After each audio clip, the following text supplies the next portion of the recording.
Hi everyone, it's Randall with Carter Hill Honeybees.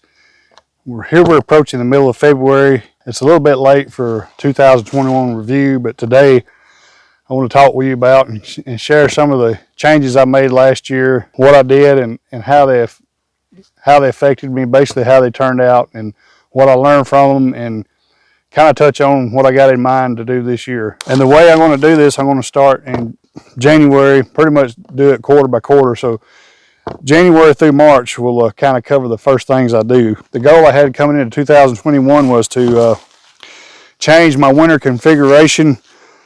I've been doing Walt Wright's checkerboarding for over 10 years. His manual that I got from him a few years back, it called for a winter configuration like this. This was his medium on the bottom board, which was his pollen box, which would usually be found empty in February and March. Then you deep, and then two mediums on top of that. So this is now the way I'm going to do it. I've got all my colonies configured down to a deep and a medium. No more mediums on the bottom board unless I need to rotate for purposes of getting the brood on the bottom.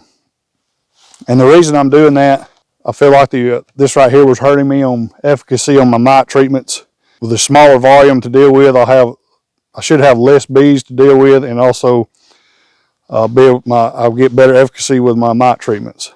So that's the first goal I have in mind. So I'll no longer intend on having this winter configuration right here. And I feel like I got better efficacy overall, because after I pulled all my honey supers off and done my first mite treatment back in August, I think I had better efficacy with the colonies configured like this, and also the oxalic acid vaporization in December. I feel like it did a better job as well. Certainly a lot less volume to cover than with this configuration right here. I did not do a follow-up mite wash due to there being winter bees in the colony at the time. I don't know if it had been safe to, but I waited till about the 1st of March to do the mite wash around the 5th, 10th. I don't remember the exact date, but I didn't wash all of them, but I went back and washed the colonies that had the highest mite counts. There was 5 of them, and they all was in the 0 to 1 range, so I was pretty excited with that. I felt like I was really on the right track. Another thing, I have multiple yards.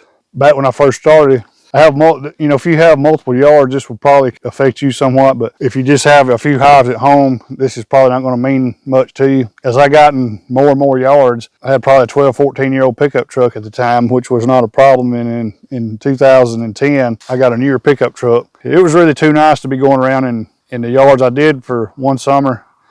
And you get so hot and sweaty, and you smell like smoke and stuff. You don't want to get that in a nice truck. So I went ahead and purchased me a dedicated bee truck. This year I upgraded to a newer truck. So I'll take a moment here to show you what I had. I don't have that truck anymore, but I sold it to a beekeeping friend of mine. So we'll take a moment and I'll show you what it looks like. And then I'll show you what I currently have and which I purchased in March of 2021. So after a couple of seasons of working out of my nice truck, I decided I didn't want to ruin my good truck, and I went ahead and got me a dedicated bee truck. So I got this 97 Tacoma, and I kept it all the way to 2013. It had like 270,000 miles when I bought it, and I redid the front end. Had to put a cylinder head on it, put fresh lubricants in the transmission. It has a manual 5-speed, it has power steering, put a power steering pump on it too. Fresh lubricants in the rear end, put fresh shocks on it. The truck served me well, but the thing I really liked about it is the bed here is low. Much easier to work out of than a full-size truck. I could just practically reach all the way across it, and I could easily haul about 30 supers or so in here, but it served me well for all that time. It's got like 310,000 miles on it now.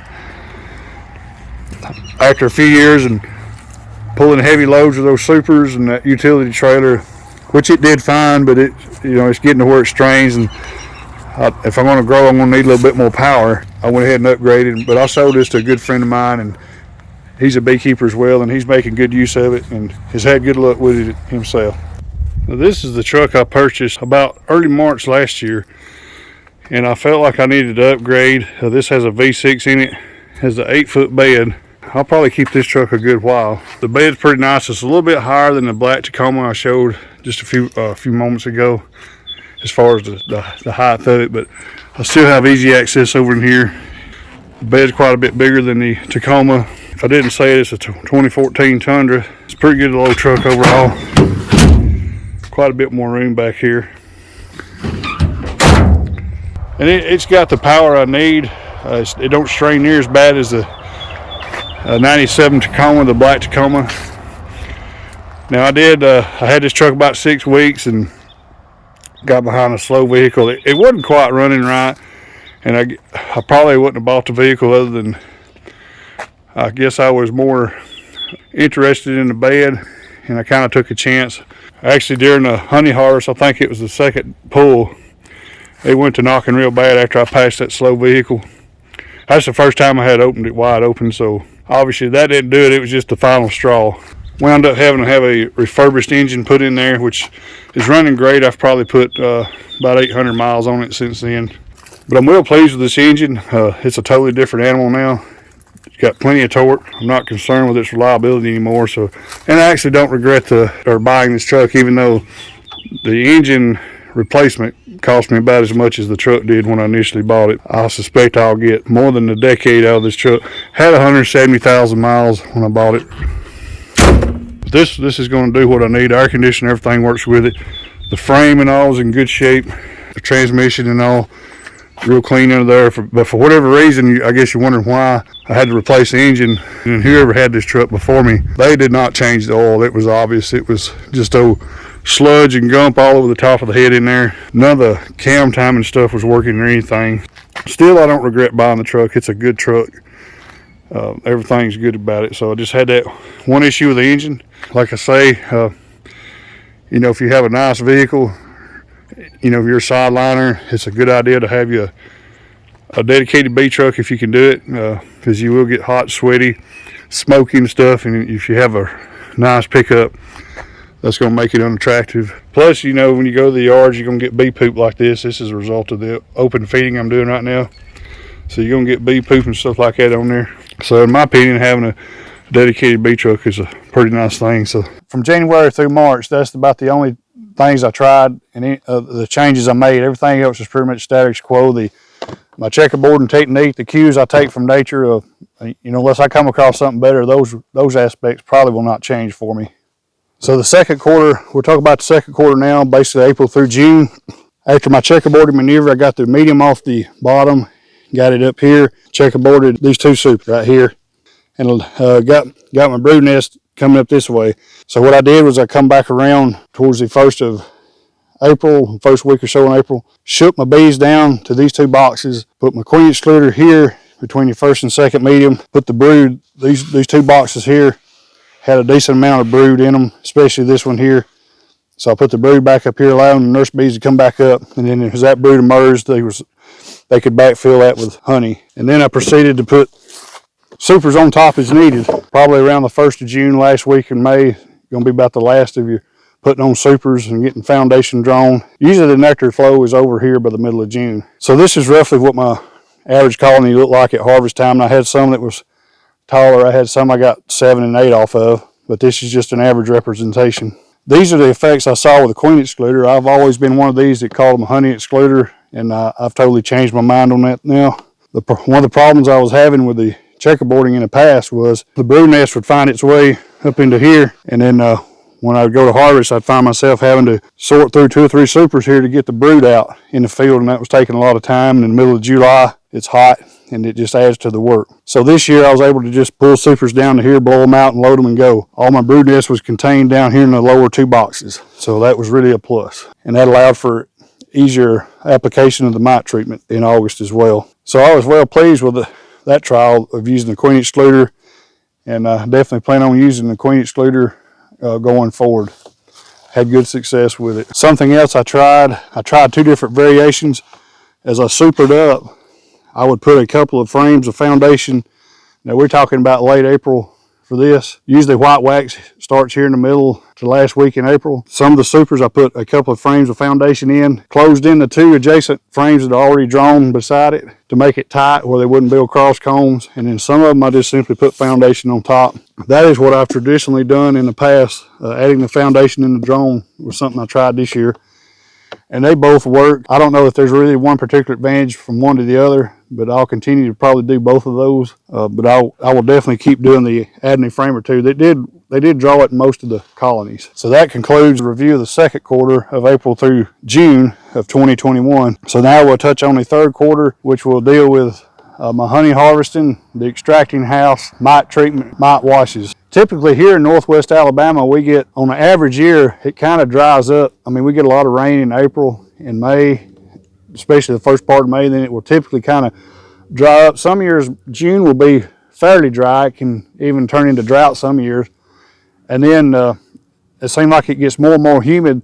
Then it seems like in about the middle, or right after the 4th of July, towards the middle of July, we start getting these afternoon and evening pop-up thunderstorms, usually 2 to 3 times a week, and they're hit and miss.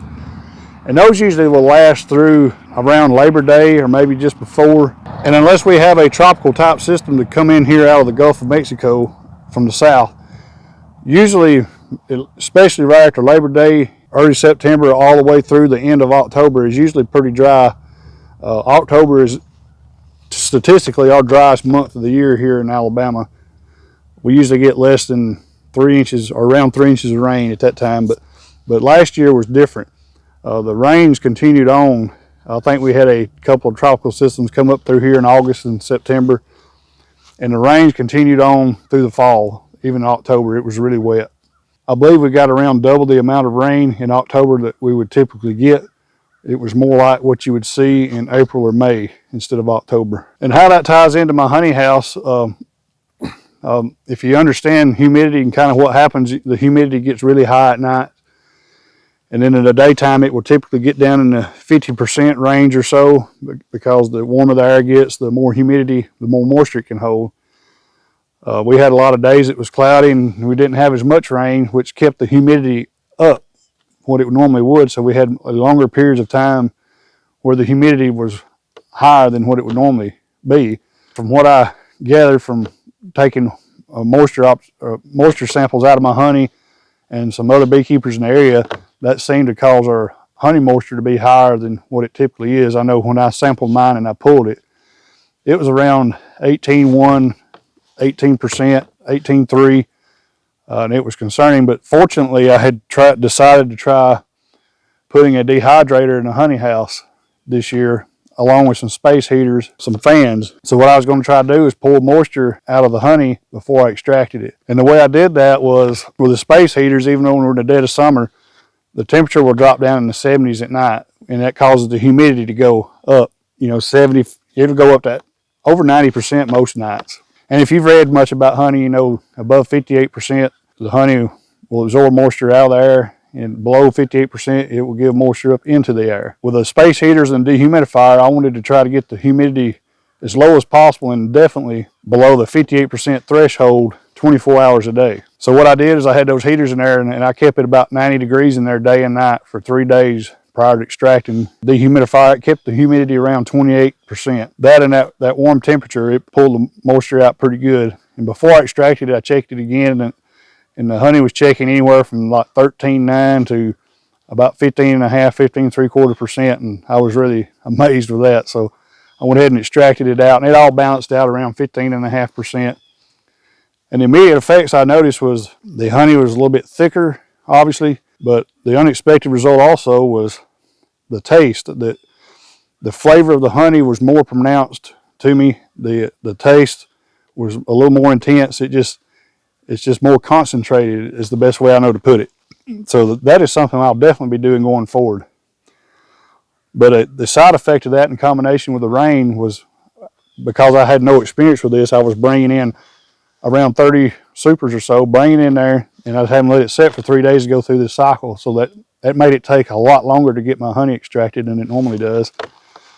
So that kind of got me headed in the wrong direction between that and the rain. I'm very careful at that time of the year about trying to do anything with bees in the rain, because in this area of the United States, we have a lot of lightning. Lightning is a safety issue, and I'll just be pretty honest. I'm really pretty scared of lightning, as anyone should be, because you never know when it's going to strike, where it's going to strike. And I know I have one yard that had 3 trees struck by lightning within 50 yards of the hives there. And also my honey extracting house has been struck by lightning, and that's something I'll show on another video. But I've been very pleased with the results of the dehumidifier in combination with the space heaters and getting that moisture out before extracting worked very well. Seems like it has had an effect on the crystallization of the honey. I'm not saying it stops it, it still crystallizes, but it don't seem like it's as bad.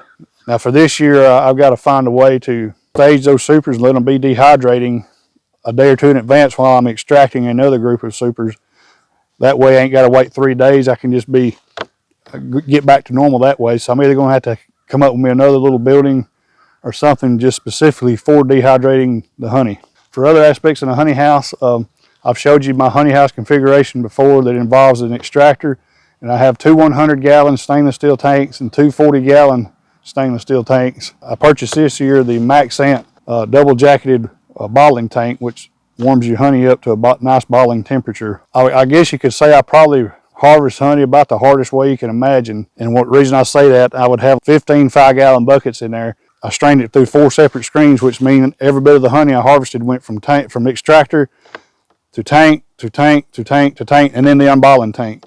So when I figured that all up, that means I picked up almost 400 5-gallon buckets of honey from the floor up to shoulder height to dump it in the next tank. Another thing I'm looking at is to try to reduce the amount of lifting. I'm okay with it now, but as I get older, and if I'm going to continue to do this into my older years, I'm going to need to try to do something about that lifting. And I've purchased me a honey pump, and I'm going to incorporate that into the honey house this year. And I'm also thinking about trying a honey clarifier, see if I can cut way down on this lifting, which I do have a hive lifter. I didn't use it this last year. I've used it some recently, trying to get more familiar with it. Now I don't have the style that the gentleman in Canada makes. I wasn't aware of that design until I done purchased this other one. This one is basically a 2-wheel hand truck with a winch on it, and it'll hook in here and pick these supers up. So I'm going to try to use that. I'm going to try to cut a lot of that heavier lifting way down. My back and stuff did get kind of sore last year with all that lifting, so I need to try to cut some of that down as well. Plus it'll be faster to allow me to, because I have to spend a lot of time in there. When I get honey in all those tanks, I'm having to run back and forth between the extractor and all those tanks to move honey over. And that's going to free me up with time to focus more on uncapping and loading and unloading the extractor. Just getting that pump and pumping into barrels, and that's what I've moved to. I've got me 10 honey drums, and I'm going to pump into the drums. Doing that and eliminating all that moving around with the 5-gallon buckets, I'm hoping will save me a lot of time and definitely save me some effort on my back. Having the dehumidifier in the honey house and changing the way I'm extracting right there added a lot of time, so it got me behind. Where it would normally take me about a week to extract that amount of honey, about 300 gallon, probably took me about 2.5 weeks this time. So that kind of got me behind the 8 ball a little bit on my treatment regimen. So I was actually towards the middle of August doing my initial mite washes. So I'm going to touch on mite washes now in treatment. This was the second time I had done mite washes after harvest ever, and done them the correct way. You know, I didn't know what to expect, because this was the first time since the beginning I'd cycled through a year. But in my mind, I was hoping to do mite washes, and they might be in the 5, 6, 7, 8 range. And the first 3 or 4 I washed ranged from 0 to 6, and I'm like, man, this is going great. But it all went downhill after that, and I went through and washed every one of my colonies before my treatment, and they was all, even though the average overall was somewhat lower than last year or 2020, when I had just come off my no treatment years, the numbers this time was almost as high as before I started treating. So that was really eye-opening for me. I was really taken by surprise with that number. But anyway, I got behind on my regimen there, but I did get my Tylenol treatments in on all my production colonies. I did not on my line of bees that I keep there for bee production. I wound up just utilizing the splits I made in August off of them, and then I did 1 oxalic acid vapor treatment in December.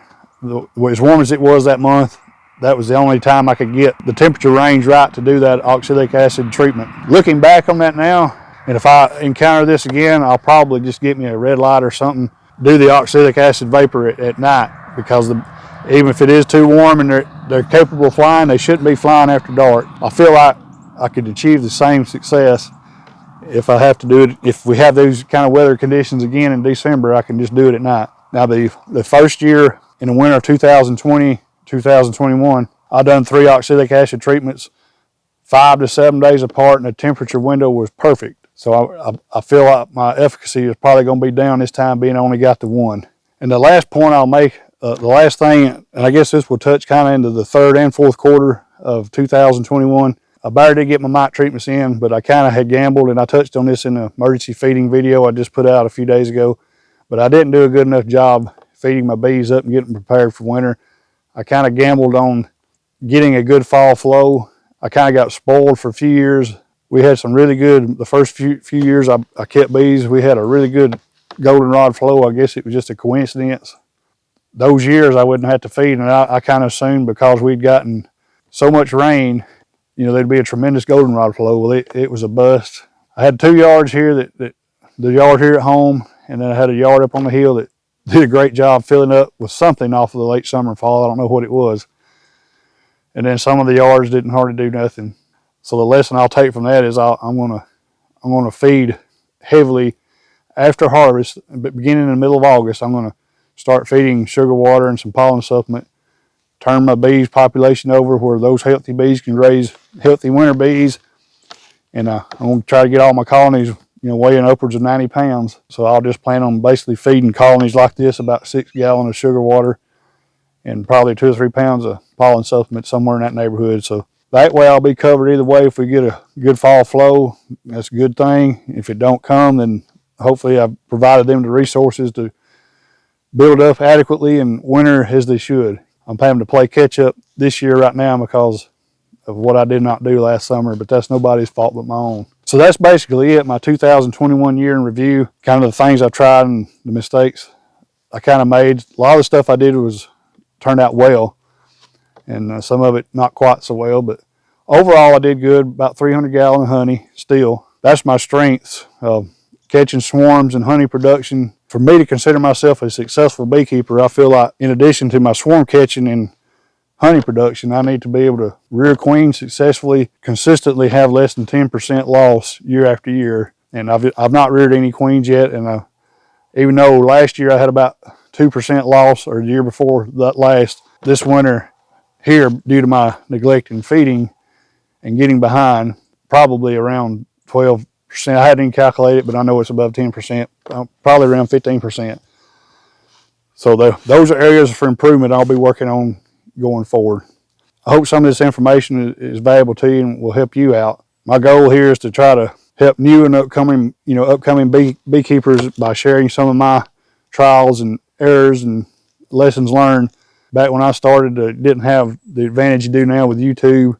You just had to find a local club and kind of rely on some folks to tell you, and some of those folks, a lot of times they won't tell you everything. So I'm trying to share everything and help folks, because it's expensive to get started in this. We need all the help we can get. Nobody has all the answers, and I think about any beekeepers out there who's went through this stuff, having to learn the hard ways. The stuff that's available on YouTube now is really good. I think you can cut your learning curve easily in half. It probably took me about 5 or 6 years to get a decent clue about what I was doing and moving forward. Even though I was making the mistake of being no treatment, I still learned a lot and learned other ways to get around it. And that kind of lagged me along for a few more years, but it started catching up with me again. Well, I appreciate you for joining me for this video today, my review of my 2021 beekeeping season. So we'll catch you on the next one.